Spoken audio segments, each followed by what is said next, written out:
today. And so today we're going to actually be talking about something that came up the last 2 weeks ago when Josh was teaching. It was in the conversation. We ended up going there anyway. But for the sake of the recordings, because not all that is picked up on the microphone, I'm going to actually just teach on it, even though we kind of touched on it before, and add a little more to that as well. So we're going to be looking at 1 Corinthians chapter 7 today, 1 Corinthians chapter 7, and the first 16 verses.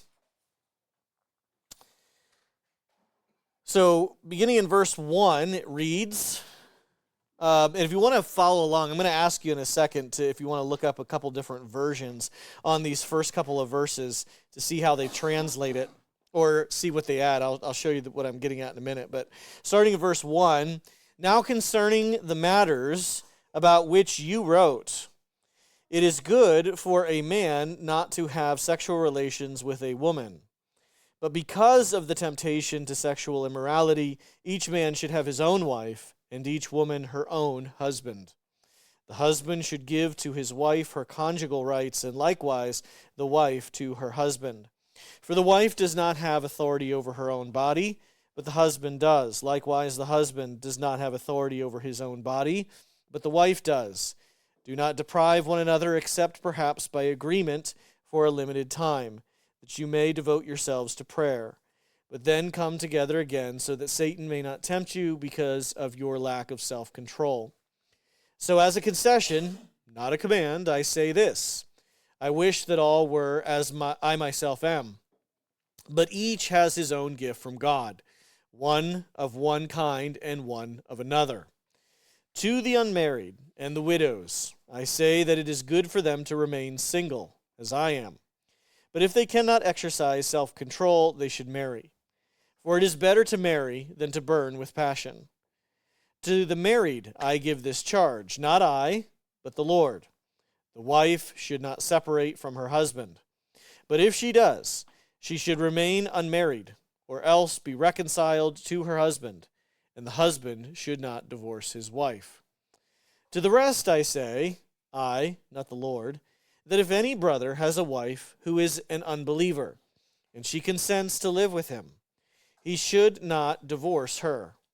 If any woman has a husband who is an unbeliever, and he consents to live with her, she should not divorce him. For the unbelieving husband is made holy because of his wife, and the unbelieving wife is made holy because of her husband. Otherwise, your children would be unclean, but as it is, they are holy. But if the unbelieving partner separates, let it be so. In such cases, the brother or sister is not enslaved. God has called you to peace. For how do you know, wife, whether you will save your husband? Or how do you know, husband, whether you will save your wife? All right, so beginning in verse 1, now concerning the matters about which you wrote, it is good for a man not to have sexual relations with a woman. In that verse, in my text, the ESV, they have the now concerning the matters about which you wrote, colon, sorry, I get my semicolons and my colons backwards, colon, and then quotation marks, it is good for a man not to have sexual relations with a woman, end quote. That's in the ESV. You may look at some other versions and find there are no quotation marks there. This is actually something John Chrysostom brings up in the book.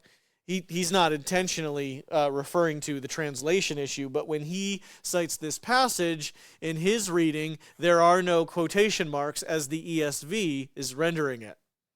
And the quotation marks make a big difference. So what is the starting assumption of Paul here? Is Paul saying, now concerning the matters about which you wrote, it is good for a man, now concerning the matters about which you wrote, period, it is good for a man not to have sexual relations with a woman, period. Is Paul saying that? Or, as the ESV is rendering it, is Paul saying the first part, now concerning the matters which you wrote, and then quoting someone else? it is good for a man not to have sexual relations with a woman. See, the difference, if he's quoting this, what he's going to go on to say is going to be somewhat of a refutation of that quote. So is Paul starting out by saying that this is good, this is a general good, and then expounding upon it? Or is Paul saying, here's what some of you have said or I have heard, and here's why it's wrong, and he's refuting it to some extent? You see the difference? Now, it's plausible that this could be a quote. We don't have quotations in the original manuscripts or in the Greek to know.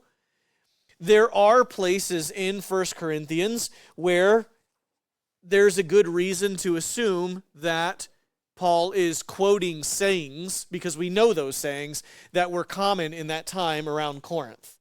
Okay, so there are other passages where he's dealing with issues that you could say, is Paul really saying this? Or is Paul saying, now, yeah, this matter, this certain saying over here that so-and-so says, I'm responding to it. But you see the difference in approach. Is Paul treating this as a generally good thing, not for a man not to have sexual relations with a woman? Now, John Chrysostom doesn't have the quotes. So John Chrysostom, again, early church, sees this as part of Paul, and Paul saying it's generally a good thing not to have sexual relations with a woman.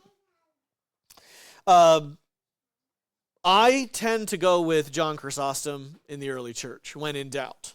Given our Anglican tradition, that is going to be where we come down in interpretation between modern translators that start using the quotation marks and how the early church is using it. We're going to generally side with the early church, even though you might take that to be a little more negative towards marriage if Paul's willing to say this is generally a good thing, right? Rather than just quoting someone else, assuming he's quoting someone else.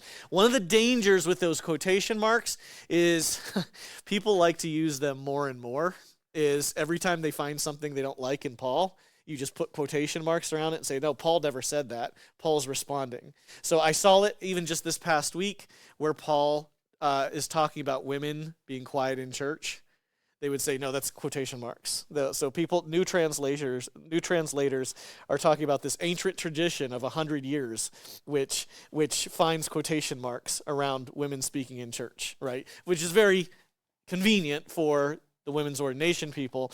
You just take everything Paul says about women being quiet in church and say this was a common cultural thing that he's quoting, but he doesn't hold to. So you got to be careful with the quotation marks when you just start sticking them in there, and because people find anything they don't like in Paul and say that's a quote, okay? I tend not to see this as a quote. So, and neither does Chrysostom, and neither do a lot of the church fathers. They don't see this as him quoting, but him speaking. So that's one issue. So if we take it as not a quote, then Paul is saying it is generally, this is not a bad thing. Okay? And while marriage is good and it's created by God and it is meant to be a blessing and man is not meant to be alone, and there's a lot of positive things we can say, the early church does not approach the issue of marriage as something of a right or an entitlement, and that is one of the problems. It's one of the biggest hurdles when it comes to remarriage after divorce, because we have come to think of marriage as a kind of right. Well, that would be unfair to this person who had a bad spouse and got out of that situation. Do they deserve to live alone the rest of their life? That just wouldn't be fair, because we think of marriage as this right that everybody is entitled to. And I think we can say it's a good, but it's a privilege, not an entitlement and not a right. And so it's not a bad thing. It is not the worst thing in the world if someone never marries or has sexual relations with their spouse.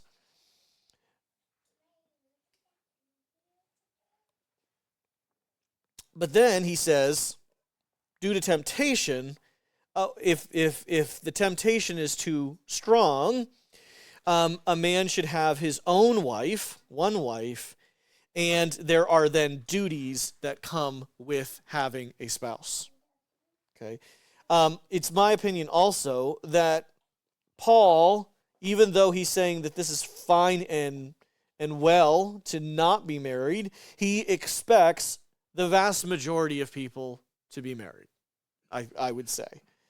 And he even references it later that he would prefer people stayed single, but he says, I know other people have other gifts. One of his gifts is celibacy, and he knows that's not going to be a common gift for a lot of people. So I would say that Paul is, while he is saying it's fine not to be married, he's not out there saying you ought not to be married, or a Christian should strive not to be married. I think his repeated concessions and his acknowledgement of temptations throughout this passage point to the fact that he would expect the vast majority of Christians to be married. But with marriage comes certain responsibilities. Give conjugal rights, he says. Neither person has authority any longer over their own body, but is enslaved in a way. This is the image that he's giving, which forms a nice contrast to his use of the word enslaved later, where the person who is married to an unbeliever, the unbeliever leaves, that person is not enslaved. The image that he gives here is that you are enslaved. If you are married, there is an enslavement there in that your body is not your own, but belongs to your spouse. So you ought not to deprive one another, except perhaps by agreement for a limited time in order to devote yourselves to prayer. So there seems to be two alternatives here. It's either prayer, you're either praying, or you are giving yourself to the other, neither spouse depriving the other. In verse 6, he again points to concession, makes this distinction between command and concession. He's very careful here through the next couple of paragraphs. Notice in one paragraph he says, I, not the Lord. And another he says, the Lord says this, not I. And then he makes distinctions, but even before that, between a concession and a command. Okay? I say this, I wish that all were as I myself am, but each has his own gift from God, what I just referenced a moment ago. Verse 8, to the unmarried, followed by verse 10, to the married. So we've got instructions to unmarried and married. To the unmarried, he says that it is good for the unmarried to stay single, as I am. However, again, concession language, if they cannot exercise self-control, they should marry, for it's better to marry than burn with passion. Now, one of the church fathers who is a more radical on this is Tertullian. He's radical on a lot of things, I would say, especially the later in life that he gets. And Tertullian held to the position that you only ever can marry once, regardless of what happened, the ending of that marriage. So he's not just talking about divorce or separation. He's saying if your spouse dies, you can't get remarried either, okay? Because you can at best only get married once. And Tertullian was another one who was favorable toward the single life, again, especially as he got older, got more radical on this marriage question, which I think goes beyond what Paul says here. Paul says, if you were married once and you're a widow or a widower, it's good to remain single. Maybe this is a sign to you that you can use your talents, use your services for God, and it's good to stay as you are. And that is a theme through Paul's writing throughout his epistles, which is stay as you are. Whether if you're single, stay single. If you're married, stay married. If you're a slave, stay a slave. If you are a master, you continue on. Don't think you have to change your status because of your earthly status because you are now a Christian. So when it comes to the marriage question, he says, if you are single, there's no need to rush to get married again. It is good to stay single, but is careful to say this is a concession. If you cannot exercise self-control, it is better. So there, in this case, my point here is someone like Tertullian, an early church father, who's good on some things, I do believe goes beyond what Paul is saying here in pressing the single life as the ideal.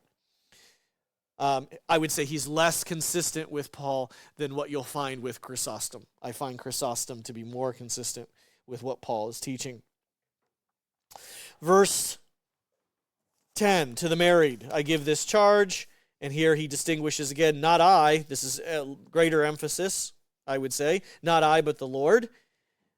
And we talked about this our last session. This was one of the 2 verses from 1 Corinthians 7 I touched upon, along with Romans 7, when I was explaining the no exceptions. I don't see any exceptions here. To the married I give this charge, the wife should not separate from the husband. If she does, she should remain unmarried. This is the basis of what I was teaching on. If you are in a situation where divorce is absolutely necessary and falls under Jesus' exception clause, there's abuse, there is abandonment, there is adultery. Yes, there is separation allowed there, but Jesus does not authorize remarriage. He doesn't say anything about that. And Paul specifically says, do not. And then prefaces that with, this is not the recommendation. This is not concession category. I'm not saying this because this is what I prefer. Not I, but the Lord. And so I think it's pretty clear here from 1 Corinthians 10 that Paul is teaching no remarriage, even if there is a worthy basis for separation. Okay, so I've moved through that pretty quickly because I want to get to the meat of this passage, the main issue, which is begins in verse 12 and extends to verse 16, which is, what about the case of an unbeliever? If you are married to an unbeliever, stay with your unbelieving spouse, Paul says.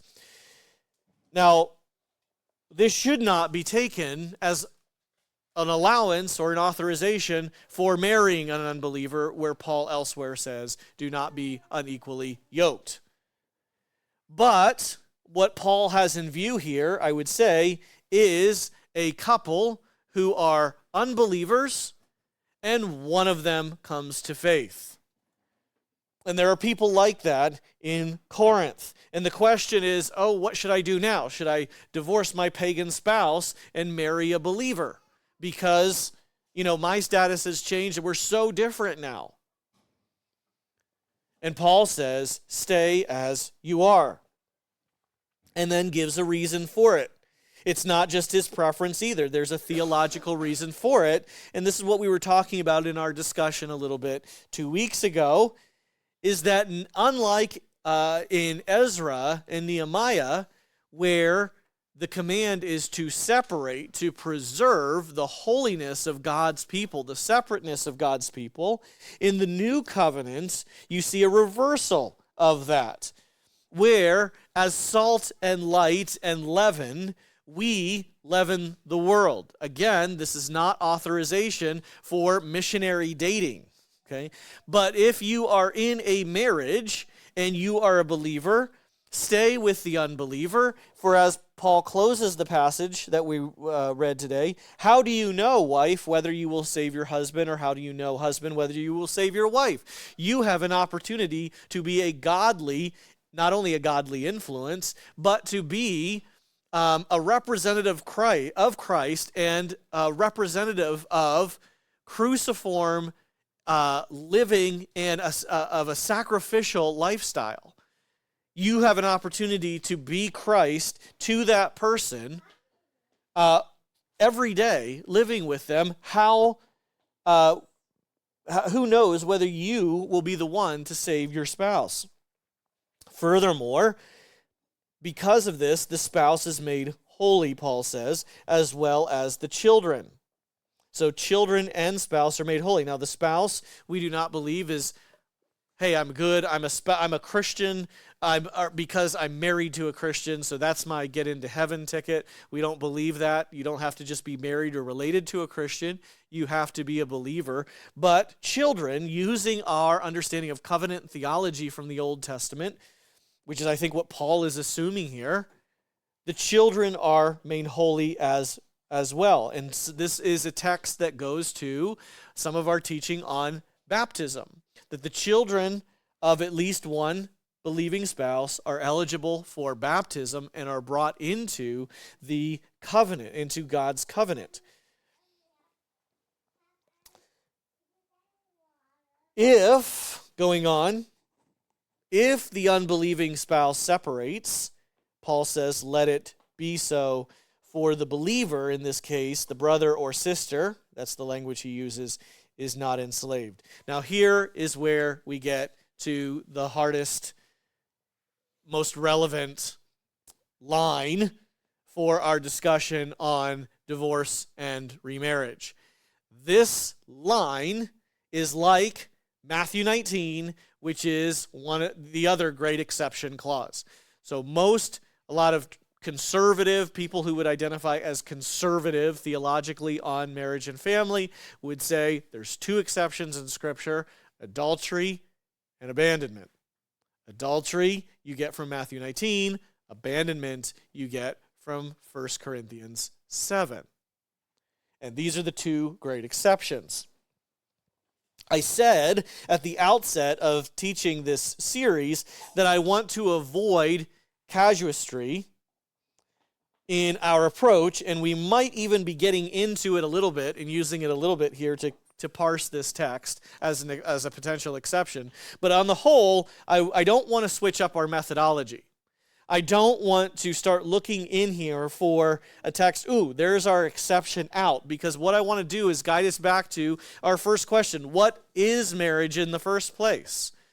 So if we understand what marriage is in the first place, we should not be looking through our Bible and saying, out clause, I got a phrase right here.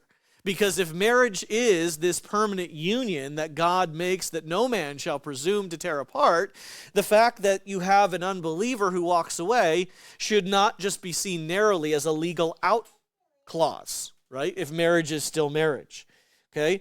But it does say that the believer is not enslaved, and we need to take that seriously. So how do we interpret this? So what I would say is that in this verse, we could go in two different directions. Hopefully this is the one that works. We can go, it is. The minimalist interpretation, or a maximalist interpretation. And I hate doing this. I hate to find to look for the Keller way out, the Tim Keller way out, which is, somewhere in the middle here. Okay? But I'm going to be stuck doing that today. All right. So what do we do with this enslaved clause? That you are not enslaved if the unbeliever leaves. So the minimalist side, people who agree with me on what is called, for lack of a better term, the permanence view, and there are others out there, other Anglicans that agree and hold this view, they would take a minimalist, they want to be perfectly consistent, would take the absolute minimalist view of what it means to be enslaved. So they would say, not enslaved means simply that no longer are these duties that Paul talked about in the passage, no longer are those duties required. That is what it means not to be enslaved. So, you don't owe, your body does not belong to your spouse. You don't owe conjugal rights. You don't owe all of these things that God calls husbands and wives to do to your spouse. If that spouse has left you, you're no longer enslaved. I'll come back to critiques let me lay out the maximalist side, and we'll come back to critiques of each side. The maximalist side would take this as not enslaved means kind of what I was talking about. This is the abandonment exception, and so if you are abandoned, one spouse leaves, you are free. You are not enslaved. You are free to divorce and remarry. The problem with this maximalist clause is we get all kinds of things qualifying as abandonment. So, you might be physically present, but emotionally unavailable. I've been emotionally abandoned. You might have someone who is financial, like say financial abandonment. You're not providing enough for the family, and so we've been financially abandoned. There might be physical abandonment. And physical abandonment might have been they completely disappeared, moved off to another state, you never heard of them again, or they work a lot of hours. You're never around. I feel abandoned. I'm abandoned. And so this abandonment, just like the adultery clause I was talking about in Matthew, gets turned into an exception you can drive an 18-wheeler through. So does the abandonment clause, all kinds of abandonment, and thus becomes the grounds for divorce, such as to mean almost anything. That's the maximalist view. I think the problems with that are apparent without having to be stated, and have contributed to the divorce culture in the church, because almost anything can be justified. The minimalist side, I hesitate to endorse this completely, because if you read Paul this way on enslavement, it feels to me somewhat like a tautology, okay, where you think about Paul's situation, people coming to him thinking that they should divorce their unbelieving spouse, or people coming to him thinking that their unbelieving spouse has left, and just imagine somebody coming to your church saying, I'm a believer, my wife or my husband is not, they left last week. I haven't heard from them. Okay, well, maybe they'll come back. A month later, they haven't returned. I haven't seen them for 6 months. And I'm so worried because Paul, or whoever's in charge of the church of Corinth at this time, I know the Bible requires me to these duties of me for my spouse, but I haven't seen him in a month or 6 months or a year, and I can't perform these duties. Am I a bad Christian? I don't see anybody saying that. Like, I think anybody logically would say, no, if they're not there, you can't serve them, right? I think anybody would understand, maybe it's just me, but anybody would understand that if they're not there, there's nothing more you can do or that you're obligated to do. If they've left you, no, you don't have to track them down and make sure they're getting sent money. No, they do have forfeited their conjugal rights, all of these things. I don't think anybody's really worrying that my unbelieving spouse has left me and abandoned me, and therefore I'm now unable to perform these duties. If I'm right, if that's the case, this minimalist interpretation doesn't quite fit to me. Just doesn't. I'm not ruling it out completely. I'm more open to this than this. But if enslaved simply means you don't owe duties to the spouse who has completely left you and run off, I think that almost goes without saying. Does that make sense? Any pushback on that? I can envision, if you see it more from the wife's, like him protecting the wife. I can see it in a situation where the question is more towards the minimalist side of like, and I've even seen this with a woman that's a Christian that has a permanence view, that she still would feel obligated to whatever. Like I can envision a terrible man. This is just will be more the case. It could go the other way too, I think. So this is not beat up on the men type thing, but he wants all the benefits of the marriage still. I can call anytime because she's a good Christian woman that's gonna. Paul said you owe me, or the Bible said, you know what I mean, you owe me this thing. Conjugal rights for one, but I could just be a scumbag and do whatever, and you're bound to me forever. You know what I mean? Like you are going to be immoral. I'm going to take advantage of that. Basically. So I can see that scenario being one of the questions on somebody's mind, and I've actually seen people like that, where they're a good Christian woman, where they're like, no, my husband, I'm not going to consider myself unmarried, even though he is out there doing whatever he wants, and so that's there is a scenario I can envision that from maybe Paul protecting the victim type Or if we reversed it, a wife who leaves and she's never around, but she expects to still have access to the bank accounts or something like that. There's actually, I just talked to a guy yesterday. Literally, he's like, we were joking about something, and he's like, I was like, you shouldn't say that. You're married, whatever, you know. And he's just like, well, that's true, but she's living with her boyfriend in Idaho right now, or whatever, you know. And I'm just like, oh, okay, I didn't know that.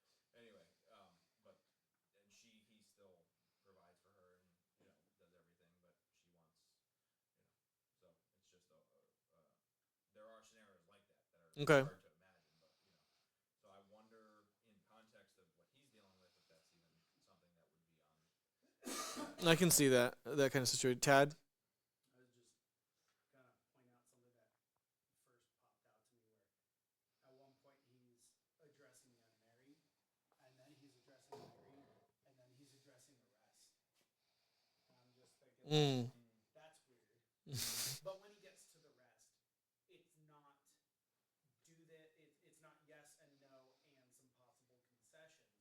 He's actually talking about like when he talks about the unmarried and he talks about the married, he speaks of divorce. Like you don't do this to your spouse. With the rest, he's saying if your spouse does this to you. Mm-hmm. So kind of like going back to the point you made in the children's sermon today about like as far as it concerns you, like live at peace with all men. Which is what he specifically says here. Yes. And he's Called to peace. He's like, look, even if your spouse, like if you're the new believer in this marriage and your spouse is not, but they still want to live with you, you can't divorce them just because they're an unbeliever. So I think even there, he's laying out this foundation of when you are and when you aren't enslaved to that person. And it seems to me like what he's clearly saying is when you aren't enslaved is when that unbeliever like vamooses. And they're just like, nope, never mind. I'm not Right. going to be a part of this anymore. But you never even like possibly had it in your mind to divorce them. And they're just like, I don't want to stick around. Yeah. My question is less about this, but it's related to this, but it has to do with if the audience at the time are new Christians in this scenario. We're dealing with in a culture today where people are Christians, growing up in a Christian culture, and then becoming apostate, and then living like non-Christians, and then you have a Christian spouse. My question would be, see, here's a scenario. How do we as a church take care of those Christians who are left in abandonment, adultery, like Evan gave some examples. I'm sure we all have friends, people that we know that have been in this sort of situation. The Bible makes account for how to take care of widows. And now you've got, we'll just say, a single parent with children, and their spouse has left them, and it could be somebody that otherwise maybe didn't have a career prior. So I know we have a different audience. The truth still applies. So my application question is, what do we as a church do? Because I think for the past several, at least decades, the church has really sucked at this. The church has either said, go and get married again, or we don't really want to have anything to do with you. I don't know. That's my question. I guess it's kind of all related to that.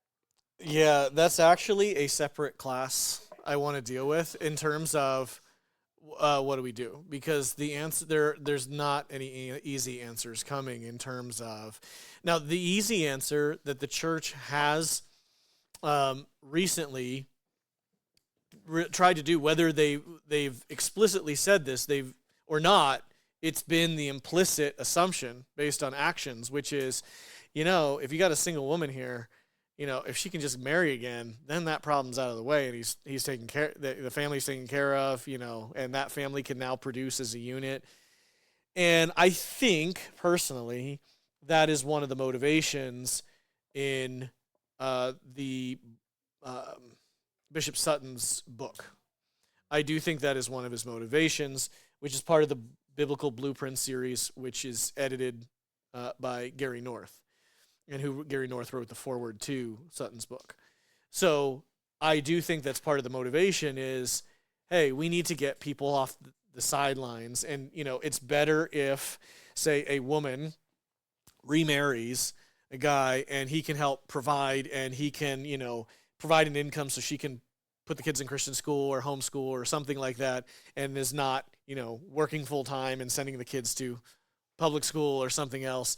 And that's just the better practical way of doing it. But we know, and we could probably think of many cases where that technically turns out to be fine, right? Someone who's been legitimately divorced, wronged by a former spouse, and gets a fresh start, and they have a good second marriage, and the result is not disastrous in itself. But when we're in the position we are in as a church, where divorce is becoming so much more regularized, how do you? It's a time for going back to first principles and not looking at just the exceptions where it turned out to be okay, but what has the church taught and what are our first principles on this, and recover those. And then the hard part is then where you're going in terms of application. What does the church do about those situations? So I want to have a separate class on that, which will be not I don't plan on having a lecture at all, but more of a discussion, sorting out what do we do with these hard cases and what are some ideas. One of the things I've thrown out is that I think we made a mistake when we got rid of the monasteries. Not just to say monasteries, but the church life was broader in the Middle Ages than it is today. So if you go to a church, you find the pastor, right? And you find the deacons or the elders and the deacons, and then maybe you have a secretary, or maybe there's a treasurer on staff or a maintenance guy. But clergy and people who are devoted to ministry, very small few, whereas more people, whether it's in monasteries for different or education, there were people equipped to handle these family services, education services, those sorts of things, and we don't have that anymore. We barely have Christian schools, let alone taking care of families, taking care of widows, taking care of young women who have kids who need to work, like why, you would have things like that, childcare, education, and life for singles who can't be remarried or are ineligible for marriage. And we've kind of narrowed it down to just, you have the pastor's office and then, or elders and deacons, and that's it. That's all we provide. We do preaching, and that's it. We don't offer counseling here. Go get a specialist. We don't offer education here. Go somewhere else. We don't offer services. We don't have any extra money in our budget because we're paying the pastor's salary and the health care and all the insurance costs. Go somewhere else for all of that. We've outsourced it all. And so having a broader view of what the church's ministry is in promoting families, I think is key to the conversation. And I want to end there eventually. So by the end of this year. All right. So I want to. So last thing is getting to here, and Tad pointed out the rest of us, okay, the rest that Paul's addressing, which raises a question. Again, I'm trying to approach this ontologically. What is marriage? And I don't see this middle way as a solution. I'm going to spell it out, but I see it as having just as many problems, potentially, as the minimalist, but as a way of potentially dealing with some hard cases. All right, so what struck me as I was studying for the paper I wrote on this is, what do we do with enslavement? Does enslavement really mean you have a right that you are not enslaved to the person? Does enslavement here mean that you now have a right to remarry? That's the question. If you're not enslaved. Or does it go beyond saying you just don't owe the duties anymore, but you still have to stay, you can't remarry? Or does not enslaved mean you actually can remarry? Okay? And so I was trying to think through what could add up, ontologically. What is the status of the marriage that would allow for remarriage in this case? And so I got thinking through a lot of marriages today are not necessarily Christian marriages. And when I say Christian marriages, I'm not just saying marriage between Christians. I'm talking about marriage in a church with a pastor, with vows, right? There are a lot of people who are married. I could use the Vegas wedding scenario, okay? People who, go off to Vegas, get drunk, get married. What stays in Vegas doesn't just stay in Vegas. It comes home with you. You're married. Or people who, and I've seen that, these kinds of wedding ceremonies, wedding services, where there aren't actually any vows exchanged before God, before a priest, before anybody. And it's like, you've made my life very meaningful. I've the happiest day I've ever been, and I'm looking forward, to living with you. Huh? Yeah, well, whatever. It's like people will write things, and you can see this where it's like there's nothing resembling a vow in there. And so, are there situations, perhaps, where there are people who are married in the eyes of the state for insurance reasons, for tax benefits, or for whatever, that have not ever gone through the process of exchanging vows before God? In other words, are those relationships, is God working? Is God there in that relationship saying, I am uniting these people together, in this unbreakable bond, in the same way that he would be before people in a church exchanging vows, whether they're truly regenerated or not? Okay, these are the people like Dahlia was talking about. People might have been raised Christian in a Christian culture, but maybe walked away, but still go back to the church. Maybe it's even a liberal church, and they're still exchanging the wedding vows and having a service. And yes, I would say those people, even if they're not truly Christians, have made vows before God. Okay, have made promises. But to a lot of people, who go down to the justice of the peace and fill out some paperwork, or who have a wedding, and it's like, oh, I'm going to have this family member or friend do the wedding for me, and we're just going to say our feelings about each other, and we're going to celebrate. Like, are they really married, right? In the same way we would talk about a homosexual marriage. Just because you can go down to the justice of the peace, or you can have some kind of wedding, even if they do exchange vows, we'd say that didn't happen. It's mirage, right? Not marriage. It's not really marriage. God did not unite these people, right? And I think in our culture more and more that I can see situations where there are secular people who are married in that way in the eyes of the state, but are non-Christian. They come together, they're, in their 20s, 30s, whatever. They come together, and then they're living together in that kind of a situation. One becomes converted. The other one leaves. One becomes converted and starts coming to our church. The other one leaves them. They're living alone. Maybe they have kids. They want to be remarried.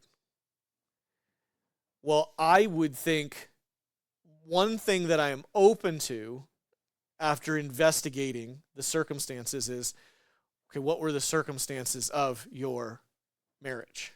Of your first wedding, okay? Well, we were young and we ran off and we had this thing. We just kind of eloped and we signed this paper.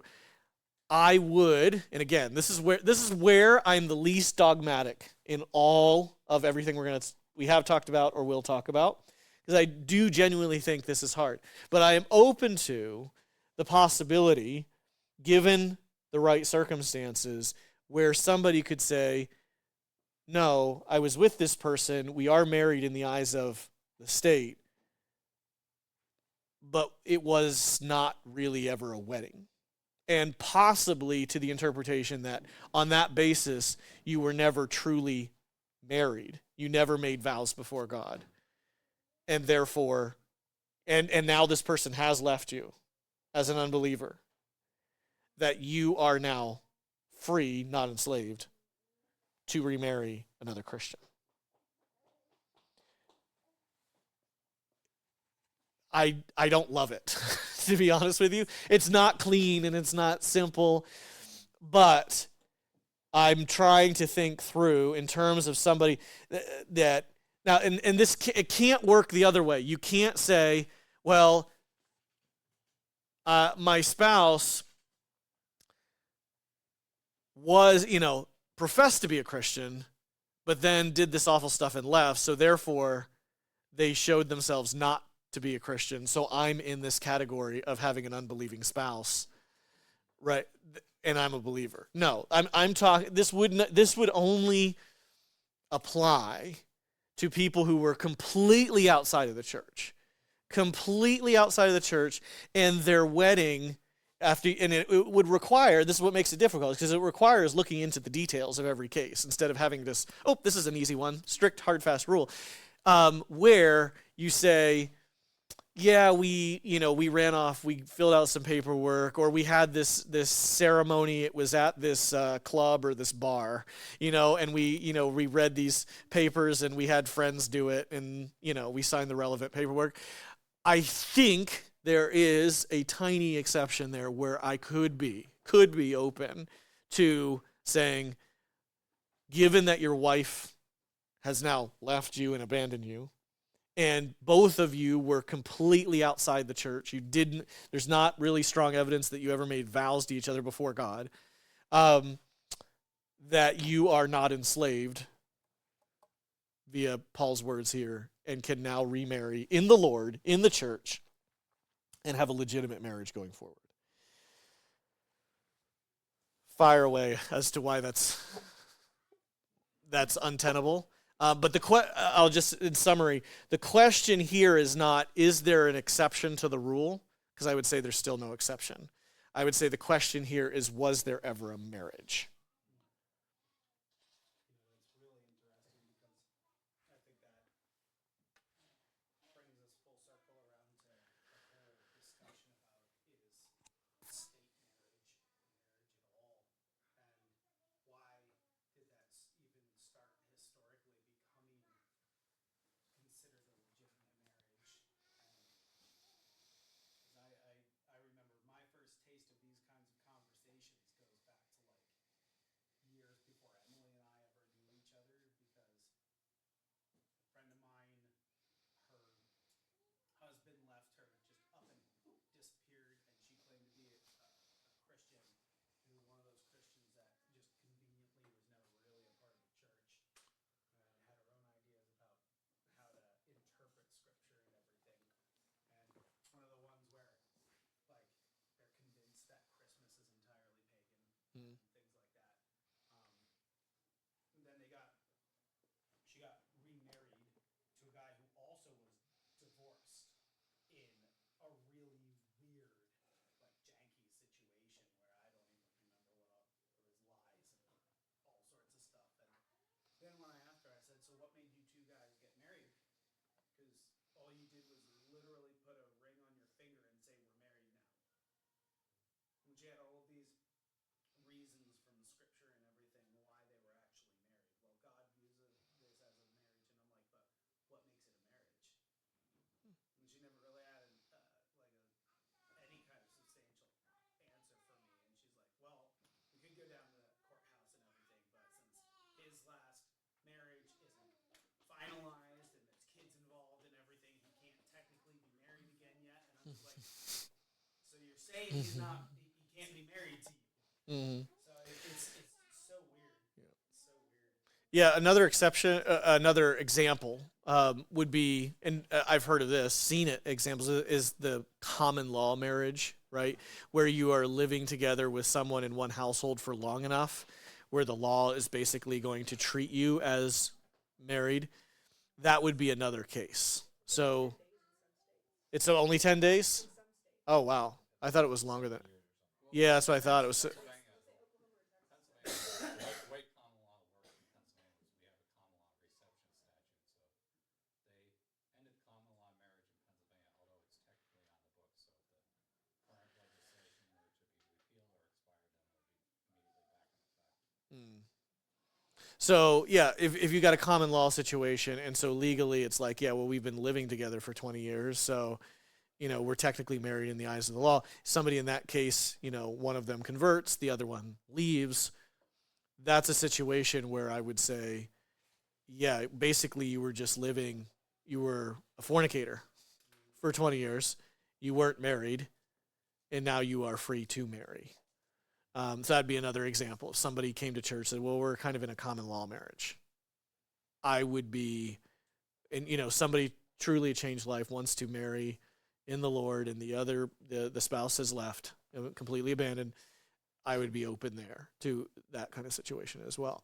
To your question, though, your first question was about should the state, be involved in, marriage. My answer to that is actually yes, in the sense that because I don't see it as an either or. So I was talking about this with a friend the other day. The church used to be in charge solely of marriage, right? And the kind of libertarians and anarchists, the Murray Rothbards and stuff, would say that's the way it should be. It should be just the church. What I think they neglect is that the church at that time was over the state in the medieval era. Like everything was Christian, and what the church said, the state enforced. Right? So you had the church was a public, broad kind of thing.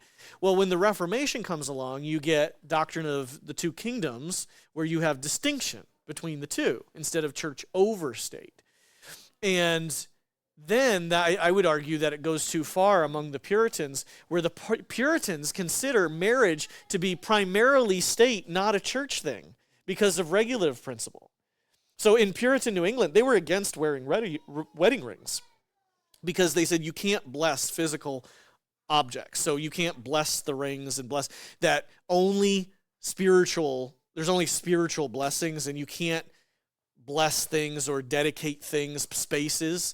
So marriage in Puritan New England was primarily done by the magistrate. You didn't have a church wedding ceremony because church was this little place for just the preaching of the word, not for all this other stuff. So you went primarily to the magistrate, and weddings and marriage was primarily state, not church. Swings the other way. I would argue it's both, and that only the church is the valid.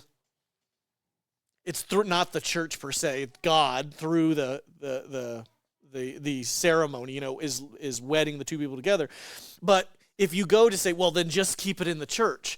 My problem with that is how do you enforce the rights in the marriage legally? You can excommunicate a person for leaving a marriage or committing adultery in the church, true, but in a society that doesn't recognize that and say they're still entitled to half of everything, they're still entitled to whatever, the victim is not going to have their actual rights before God enforced. The state's not going to do anything. If the state doesn't have a record, we don't know if you're married, it's a church affair, right? Well, if the state, I would say, has a role, not under the church like in the Middle Ages, but as the Reformers taught, distinct but not separate from the church. They each have a role. The state sword enforces the rights of the victim. The church can't. The church can excommunicate, and that's about it. So, in other words, what you're saying is like the state's role is, in a sense, punitive. Yes. Yes. In the cases where somebody is leaving a marriage or divorcing somebody and isn't going to want to, give that person their due, so to speak. Yeah. Well. If two people enter into a marriage and they agree, well, all of this stuff is both of ours now. Yeah. Our lives belong to one another, and then one person leaves and says, "I want to take half of everything with me." And the state has. I would say a righteous state would, in weighing the facts, say no. Even the one who's done wrong, there's no such thing as a no-fault divorce, and the one who's done wrong, has left, committed the adultery or left, you're not getting 50%, right? Because you broke you're the one leaving, and so and also if the state, in terms of the state, would have a role in protecting the definition of marriage. Again, some of this language of just privatize marriage, keep it in the church. okay, so we have church marriage that's legit, and then we have the state enforcing all kinds of contracts and everything else that are called marriage. I would say that the state is not going to extend that same protections or whatever for the family unit to homosexual marriages. Go there, and I was going to say you also have apostate churches that are blessing like gay Right, unions. right. And so, and I would say that the righteous state would say, well, whatever you're doing in that church, or, well, if I'm going to put out a wish list of what my idea would be like, it wouldn't even be allowed. I don't believe in freedom of religion, so I would just say, you're not a church, nothing even matters what you say. But let's say in a more liberal context, at least the state would be saying, okay, you can have your gay church wedding, whatever. Doesn't mean we're going to recognize it in the legal documents, and we're going to treat you as a family, or say you have a right to adopt, like a heterosexual family, because kids need a mother and a father. Those sorts of things, I think the state just comes into play. Adoption, benefits, or tax purposes, all those sorts of things, insurances and beneficiary, all of those sorts of things require that the state is actually keeping a record of marriage, and then enforce the rights of a victim in a broken marriage. So, yes.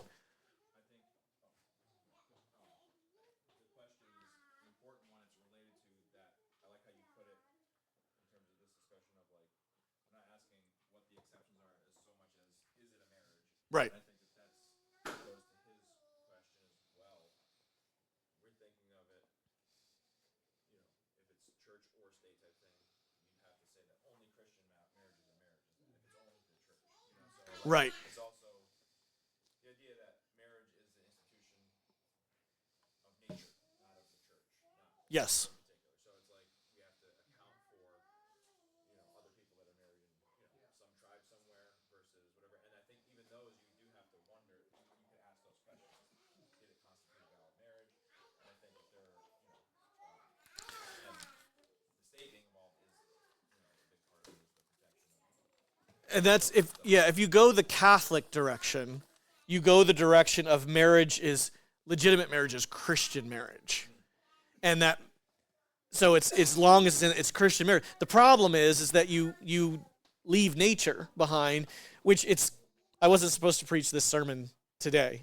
We switched it around. But I tried to make that point in that it's both and. It is natural. It is a creation thing. It's not just a redemption thing that, so we don't go to unbelievers and say, that's okay. Unbelievers can do whatever because it's not Christian marriage. It doesn't affect us. No, marriage is marriage. It is created by God. It applies to unbelievers or believers. Doesn't matter.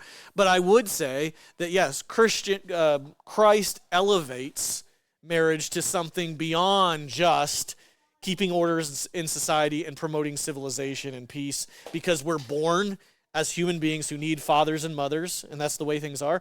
That's one level, but I would say, yeah, the New Testament takes us both through Jesus and Paul, saying marriage has this eschatological referent, right, that is pointing toward, and it's a great mystery, and it's more than just keeping social peace in society and providing for ordering of families. What we were just reading here, Paul wasn't saying to people who had an unbelieving spouse, he wasn't saying, "Oh, by the way, you weren't actually Right, married. right. You need a new Christian." Yes. Yep. He was saying, no, like, this is your husband, this is your wife, but Mm-hmm. so he's Right. confirming the fact that there's a true marriage there. And if, Before they're yeah. considered part of the church. And if you go down that road, you start making the mistake that I was talking about a few weeks ago that I think Bishop Sutton makes, which is to say marriage is this covenant, and once you sin, like once Adam and Eve sinned, the covenant was broken and their marriage was dissolved. And they need to have it a Christian marriage, not, I'm being anachronistic here, but post-fall reconstitution of the marriage under Christ being represented in the death of the animals whose blood was shed and their skins were covered to cover their shame. I think that you start hollowing out the natural category there and just and fall into that trap where it's like, oh, it's okay, that wasn't a real marriage, you were unsaved back then. No, it was. Yeah. She just said that's like the marriage version of getting rebaptized over. Right. Yeah, you were gonna. Somewhat related, but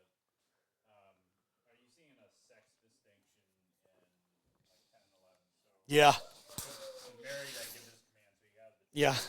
but then there's the distinction. A wife must not separate from her husband, but so the exception clause there sounds like it's only applying to a wife. But if she does, she must remain unmarried or else be reconciled to her husband. And a husband must not divorce his wife.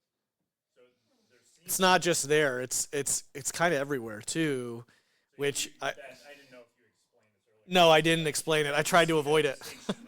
The exception clause here, if we see it, I can see the exception applying in two different ways. Like one is like she's not supposed to, but if she does sin in this way, then she can't remarry. Or there is an exception, like he's saying she shouldn't separate from her husband, but if there's circumstances that he's not spelling out, like say horrible physical abuse, she has to separate. Yeah. So there's two different possibilities there in terms of the exception. But whatever the case, it only applies to the wife. A husband does not have the a husband has like there's a higher degree of responsibility, and it does make sense in the sense that the reasons that a wife would possibly have to separate, like physical abuse, abandonment, makes sense in that context of needing to separate, perhaps versus a husband. There's just those do not stop him from fulfilling his vow, and like he can, Yeah. he has to stay. Yeah. Yeah. So I would say either way. So, okay, for practical purposes, to get the essence of your question. Yeah. So in 10 and 11, I think the application is, despite the gendered language, is the same either way. So the wife can separate, for abuse or whatever. Regardless, what it comes down to, I think, is there's no remarriage for either side. And I would take the language of the Bible of divorce is basically the same as separation.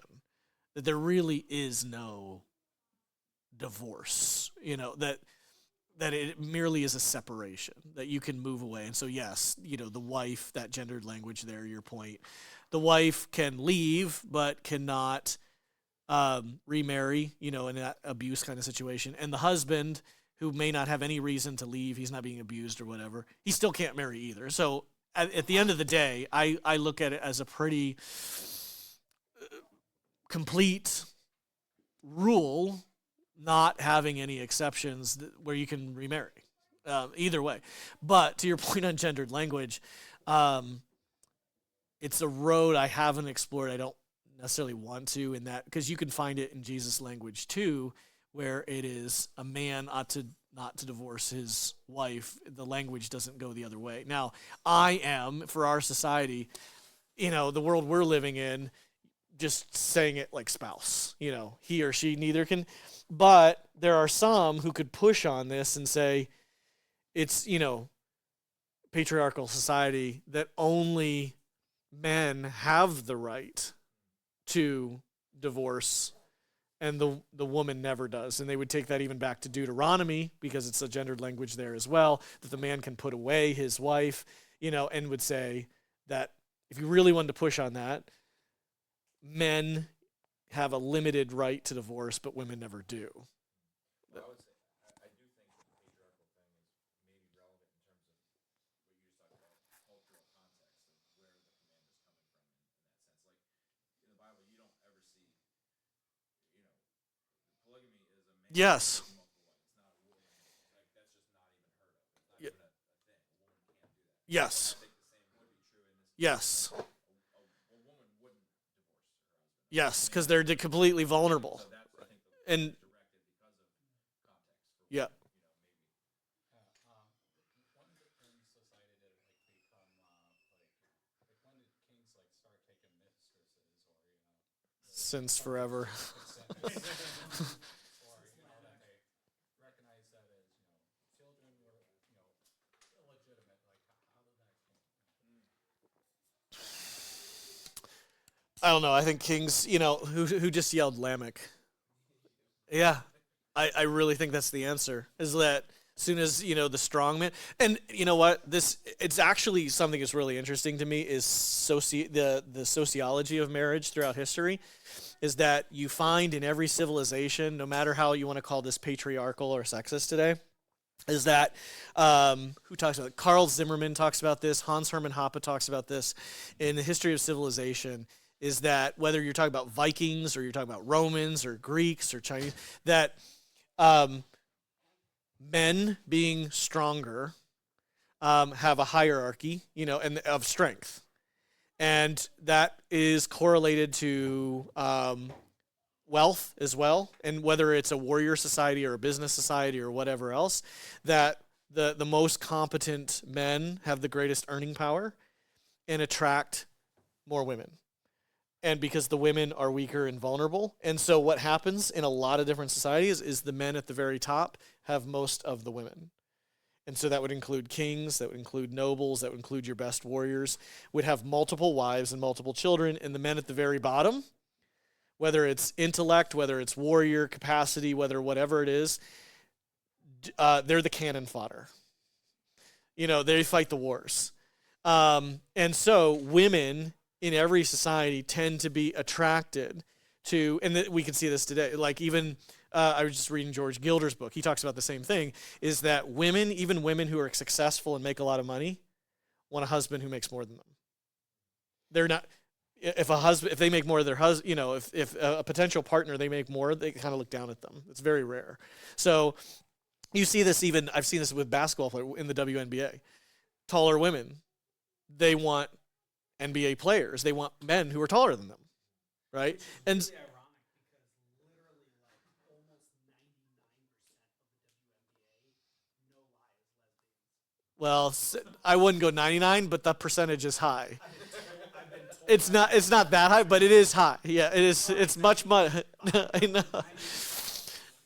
Yeah. Then I've also like noticed like you have like the notion of like a pop star. So like Hitler, he didn't want to lose the attraction of all the German women, which is why he put off marrying Eva Braun. Yeah. I was wondering how much attraction he really had among German women, but yeah, that social dynamic of male and female, there's a kind of a natural.